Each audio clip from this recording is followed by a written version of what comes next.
Hello' বন্ধুসকল, এই ভিডিঅ'টোত আমি আৰআৰবি এনটিপিচিৰ যি এক্সাম আহি আছে, এপ্লাই বৰ্তমান চলি আছে ইয়াৰ গ্ৰেজুৱেট আৰু আণ্ডাৰ গ্ৰেজুৱেট দুয়োটা লেভেলৰ কাৰণে। তো ইয়াত আপোনালোকে এক্সামৰ কাৰণে কেনেধৰণে প্ৰিপেৰেশ্যন চলাব, কি বুক আপোনালোকে ফ'ল' কৰিলে ইয়াৰ চিলেবাছ কভাৰ হ'ব বা আপোনাৰ নিজৰ যিটো বেছ সেইটো ষ্ট্ৰং হৈ যাব। তো আপোনালোকে যাৰ ওপৰত ডিপেণ্ড কৰিব পাৰে কোন ৰাইটাৰৰ বুক, তাৰ বিষয়ে আমি কিছু আলোচনা কৰিম। আৰু তাৰ আগতে আমি যদি চাওঁ, আৰআৰবি এনটিপিচিৰ এক্সামৰ কাৰণে আপোনালোকে ধৰক মিনিমাম 6 মাহ সময় আছে। 2025 চনৰ মাৰ্চ এপ্ৰিল মাহতে এক্সাম হ'ব মষ্ট প্ৰবেবলি, তাৰ আগততো নহয়। তো তেতিয়া আপোনালোকে কি ধৰণৰ পদ্ধতিৰে আপোনালোকে ষ্ট্ৰেটেজিটো চলাব, কেনেকৈ আপোনালোকৰ ষ্টাৰ্ট কৰিব, ক'ৰ পৰা কি কিতাপ পঢ়িব, সেই বিষয়ে আমি কিছু এটা শ্বৰ্টলি আলোচনা কৰিম। লগতে আমি যদি প্ৰথমতে আমি ইয়াৰটো চিলেবাছৰ কথা জানিব লাগিব।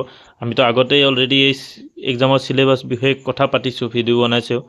তো ইয়াত যদি আমি চিলেবাছ চাওঁ, জেনেৰেল এৱাৰনেছ বা জিকে থাকে 40 মাৰ্কছ, মেথছ আৰু ৰিজনিং 30 মাৰ্কছ থাকে। তো ইয়াত চিলেবাছটো অলৰেডি দিয়া আছে। এই চিলেবাছ হিচাপত আপোনালোকে নিজৰ কাৰণে আপোনালোকে ষ্টাৰ্টিঙত জানিব লাগিব আপোনালোকৰ নিজৰ ষ্ট্ৰং পইণ্ট আৰু নিজৰ উইক পইণ্ট, কোনটো ছাবজেক্ট আপোনালোক ভাল, কোনটো ছাবজেক্টত আপোনালোক বেয়া। মই ধৰক আপোনালোকক এখন কিতাপৰ নামহে ক'ব পাৰিম, কিন্তু আপোনালোকে নিজে জানিব যে আপোনালোকৰ উইক পইণ্ট কোনটো। যিটো ছাবজেক্ট আপোনালোকৰ উইক আছে তাত আপোনালোকে হয়তো 2-এখন এক্সট্ৰা বুকো পঢ়িব লাগিব পাৰে, বা নিজৰ বেছটো ষ্ট্ৰং কৰিবৰ কাৰণে আপোনালোকে, মই যদি 9ৰ কিতাপ পঢ়িব লাগিব বুলি কওঁ, আপুনি 6-7ৰো কিতাপ পঢ়িব লাগিব পাৰে। সেইটো আপোনালোকৰ নিজৰ ওপৰত ডিপেণ্ড কৰিব।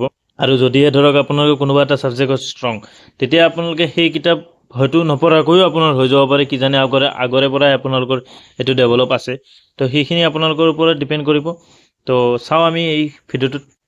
তো আমি যদি মেথছৰ কথা কওঁ, যিহেতু মেথছটো মেক্সিমাম বহু কেণ্ডিডেটে মেথছটো অলপ টান পায়। মেথছতে মানে নিগেটিভ হয় মানুহৰ বেছিভাগ কেণ্ডিডেটৰে, কাৰণ আৰ্টছ বেকগ্ৰাউণ্ডৰ বেছিভাগ ষ্টুডেণ্টৰ মেথছটো অলপ বেয়া পায় বা দুৰ্বল থাকে। তো ইয়াত যিহেতু মেথছে 30% কভাৰ কৰি আছে, আপোনাৰ মেথছ বাদ দিটো ইয়াত আৰআৰবিৰ কথা ভাবি লাভ নাই। তো গতিকে আপোনালোকে প্ৰথমতে নিজৰ মেথছৰ যিটো বেকগ্ৰাউণ্ড আছে, বেছিক আছে, সেইখিনি বনাই ল'ব লাগিব। সেইখিনিৰ কাৰণে আপোনালোকে 8, 9, 10ৰ যিকেইটা টপিকত ধৰক ইয়াত কুৱেশ্যন আহে, মষ্টলিটো গোটেইকেইটা টপিক কভাৰ হয়ে। তো আপোনালোকে 8, 9, 10ৰ মেথছ পঢ়ি নিজৰ বেছটো ক্লিয়াৰ কৰি ল'ব লাগিব। কিন্তু ইয়াত এটা কথা হ'ল যে আৰআৰবিৰ এক্সামেই হওক বা যিকোনো ৰিক্ৰুটমেণ্ট এক্সামতে আপোনাৰ যিহেতু সময়টো এটা লিমিটেড সময় থাকে, তাৰ ভিতৰত আপুনি গোটেইকেইটা ছেকশ্যন কভাৰ কৰিব লাগিব। তাৰে কাৰণে আপুনি ট্ৰেডিশ্যনেল যিটো মেথড আছে 9, 10ত যিটো আমি যেনেকৈ চল্ভ কৰা যায়, সেইটো মেথডত যদি আপোনালোকে অংক এটা কৰিব যায়, আপোনাৰ এটা অংকত 5 মিনিট 6 মিনিট গুচি যাব। কিন্তু যিটো আমাৰ এক্সামত নাথাকে, হাৰ্ডলি 1 মিনিট, কিছুমান টাইম এক্সামতে 1 মিনিটো নাথাকে, 30 ছেকেণ্ড 40 ছেকেণ্ড এভাৰেজত পৰি যায়। তো তাৰে কাৰণে আপোনালোকে বেছটোতো NCERT পঢ়ি কৰি ল'ব পাৰিব, 9, 10ৰ মেথামেটিক্স পঢ়ি। কিন্তু আপোনালোকৰ নিজৰ যিটো শ্বৰ্টকাট মেথড বা টাইম যিটো কনজাম্পশ্যন আছে, সেইটো কমাবৰ কাৰণে আপোনালোকে কিছু মক টেষ্ট বা ধৰক আপোনালোকৰ আৰু মেথছৰ এখন কিতাপ আছে ফাষ্ট ট্ৰেক মেথামেটিক্স বুলি, আৰিয়ান্তৰ, সেইবোৰত আপোনালোকৰ কিছুমান শ্বৰ্টকাট ৱে আছে, বা নিজে কৰিও কিছুমান শ্বৰ্টকাট ৱে আপোনালোকে নিজেই ডেভেলপ কৰি ল'ব পাৰিব। যোনসকলে মেথছত অলপ ভাল শিকলে জানে এইবোৰ কথা। তো বা ইউটিউবতো কিছু আপোনালোকে তেনেকুৱা ভিডিঅ' পাই যাব, বা ময়ো লাগিলে বনাম। তেনেকুৱা আপোনালোকে ফ'ল' কৰি নিজৰ টাইম কনজাম্পশ্যনটো কমাই ল'ব পাৰে।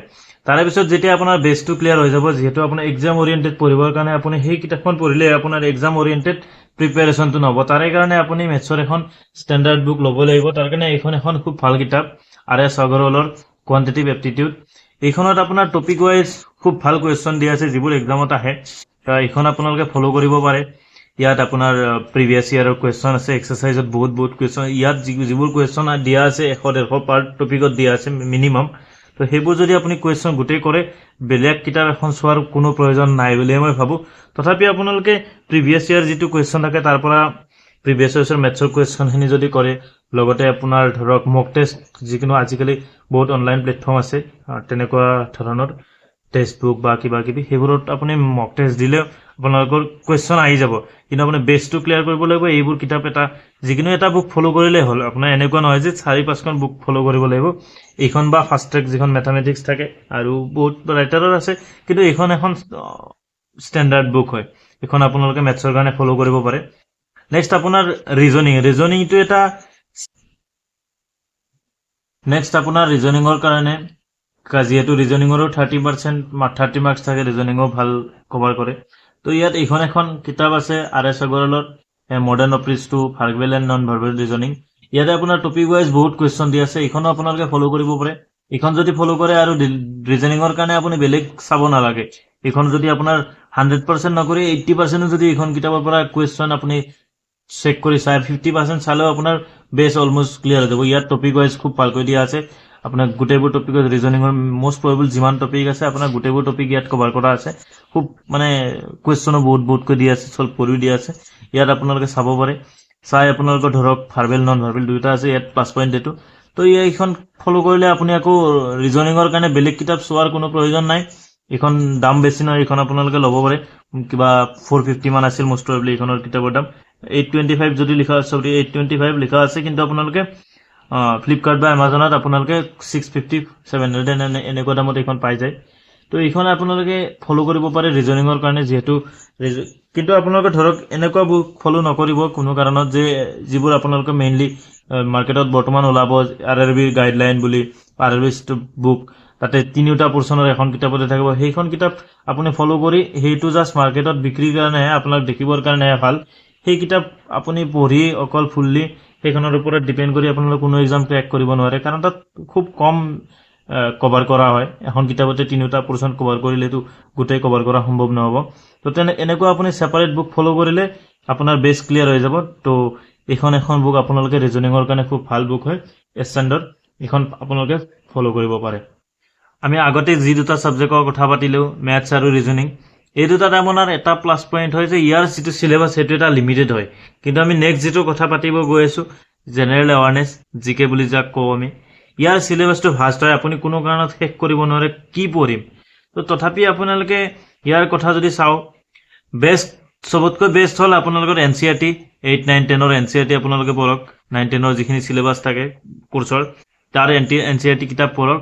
তাৰ পৰা আপোনালোকে নোটছ বনাওক বা মক টেষ্ট দিয়ক আৰু প্ৰিভিয়াছ ইয়াৰৰ যিবোৰ কুৱেশ্যন পেপাৰ থাকে সেইখিনি আপোনালোকে সলভ কৰক সেইটো সবতকৈ ইজি বা বেষ্ট ৱে হয় কিন্তু তাক বাদ দিও আপোনালোকে কিছু বুক ফলো কৰিব পাৰে এইখন আপোনাৰ NCERTৰ কিতাপ হয় জিঅ'গ্ৰাফিৰ তো সাবজেক্ট ৱাইজ আপোনালোকে জিঅ'গ্ৰাফিৰ গোটেইখিনি কিতাপ কালেকশ্যন কৰি জিঅ'গ্ৰাফিৰ বুলি কৈছোঁ NCERTৰ গোটেইখিনি আপোনালোকে কালেকশ্যন কৰি বুক কালেক্ট কৰি তাৰ ওপৰত আপোনালোকে নোটছ বনাই বা পঢ়ি এইখিনি আপোনালোকৰ যিখিনি বেছ থাকে সেইখিনি আপোনালোকে ডেভেলপ কৰি ইয়াত কৰিব পাৰিব নেক্সট আপোনালোকে সামাৰি যদি ধৰক NCERTৰ কিতাপ আপুনি গোটেই কালেক্ট কৰিব নোৱাৰে তথাপি তেতিয়া NCERT সামাৰি বুলি এখন কিতাপো আছে এনেকুৱা বেলেগ ৰাইটাৰৰো আছে এইখনো আপোনাৰ চাব পাৰে ইয়াতেও মানে আপোনালোকৰ শ্বৰ্টলি গোটেইখিনি কথা কভাৰ কৰা আছে বা আপোনালোকে ইয়াত এটা চাব পাৰে আৰু যিখিনি ধৰক আপোনাৰ জিঅ'গ্ৰাফি পলিটি গোটেইবোৰ ছাবজেক্ট ইয়াত সামাৰাইজ কৰা আছে কিন্তু ইয়াতকৈ ভাল আপুনি ছাবজেক্ট ৱাইজ যদি NCERT ফলো কৰে ইয়াত যেহেতু বাকীবোৰ এক্সামত ধৰক আপোনাৰ যদি যিবোৰ NCERT পলিটি বুলি ক'লে লক্ষ্মীকান্ত বা তেনেকুৱা ধৰণৰ আপোনাৰ কিতাপ আছে সেইবোৰ কিতাপ ফলো কৰাত ইয়াত ইমান প্ৰয়োজন নাই কাৰণ সেইবোৰ UPSCৰ কাৰণে আইডিয়েল হয় এইটোতো আৰআৰবিত UPSCৰ ধৰণৰ নাহে কুৱেশ্যন এইটো অনলি MCQ বেছড কুৱেশ্যন তো আপোনালোকে NCERTৰ এইবোৰ সামাৰি কিতাপ বা এইবোৰ পঢ়িলে অলমোষ্ট হৈ যায় তাৰপিছত আপোনালোকে জিকেৰ এইখন লুচেন জিকেখন আপোনালোকে ফলো কৰিব পাৰে বা মনোহৰ পাণ্ডে জিকে ফলো কৰিব পাৰে ইয়াতেও আপোনালোকৰ ভেৰিয়াছ টাইপ মানে গোটেইখিনি বস্তু কভাৰ কৰা আছে শ্বৰ্টলি তো এইখনো আপোনালোকে ফলো কৰিব পাৰে নেক্সট আপোনাৰ সায়েন্সটো ইয়াত ৰেলৱেৰ এক্সামত এটা সায়েন্সটো খুব মানে ইম্পৰ্টেণ্ট ফেক্টৰ হয় ইয়াত সায়েন্সৰ খুব কুৱেশ্যন আহে ভাল মাৰ্ক এটা লয় সায়েন্সে তো সায়েন্সৰ কাৰণে আপোনালোকে 8, 9, 10ৰ সায়েন্সৰ যিখিনি কিতাপ আছে সেইখিনি physics chemistry maths physics chemistry আৰু বায়'লজি এই তিনিটা ছাবজেক্ট আপোনালোকে নোট বনাই ভালকৈ প্ৰিপেৰেশ্যন কৰক সেইটো আপুনি সায়েন্স বাদ দি ৰেলৱেৰ কথা ভাবিব নোৱাৰে কাৰণ 8, 9, 10 নম্বৰ সায়েন্সৰ পৰা থাকিবই মাষ্ট বি তো সেইখিনি আপোনালোকে চাব পাৰে বা এনেকুৱা ধৰণৰ কিতাপ এইবোৰ কিতাপ মোৰ তাতে আছে আপোনালোকে এখন ফলো নকৰিলেও কথা নাই তেনেকুৱা কথা নহয় ইয়াতেও আপোনালোকে ভালকৈ আছে গোটেইবোৰ বস্তু কভাৰ কৰা আছে হিষ্ট্ৰী পলিটি গোটেইবোৰ এইবোৰ মানে ৰুট হ'ল এইবোৰৰ NCERT ৰুট হয় NCERT যদি আপোনালোকে ভালকৈ প্ৰিপেৰেশ্যন কৰে এইবোৰ কিতাপ চোৱাৰ খুব এটা জৰুৰী নাই তো মেইন আপোনালোকে বেষ্টটো NCERTক বাদ দি আপোনালোকে যিকোনো এখন ষ্টেণ্ডাৰ্ড বুক লুচেণ্ট হওক বা মনোহৰ পাণ্ডে হওক সেইবোৰ আপোনালোকে ফলো কৰক আৰু কাৰেণ্ট এফেয়াৰ্ছৰ কাৰণে আপোনালোকে নিউজ পেপাৰ বা যিবোৰ বৰ্তমান নিউজ চলি থাকে তেনেকুৱা ধৰণৰ নিউজ অলপতো ফলো কৰিব লাগিব বা কম্পাইলেশ্যনৰ কাৰণে আপোনালোকে যিকোনো কোচিং ইনষ্টিটিউটৰ মেগাজিন টাইপ যিবোৰ কিতাপ ওলায় সেইবোৰ আপোনালোকে যিকোনো এটা ইনষ্টিটিউটৰ ফলো কৰিলে হ'ল তো লাষ্ট ধৰক 1 বছৰৰ কাৰেণ্ট এফেয়াৰ্ছটো চাব লাগিব তো এইখিনিয়ে ইয়াৰ ধৰক কিতাপৰ ওপৰত ক'ব গ'লে ইয়াক বাদ দি আপোনালোকে 2 এখন নিজৰ যদি লাগে তেনেকুৱা আপোনালোকে মোকো জনাব পাৰে তো এইখিনিয়ে আছিলে এই ভিডিঅ'টোত RRB NTPC প্ৰিপেৰেশ্যন সম্পৰ্কে থেংক ইউ ঠিক আছে নে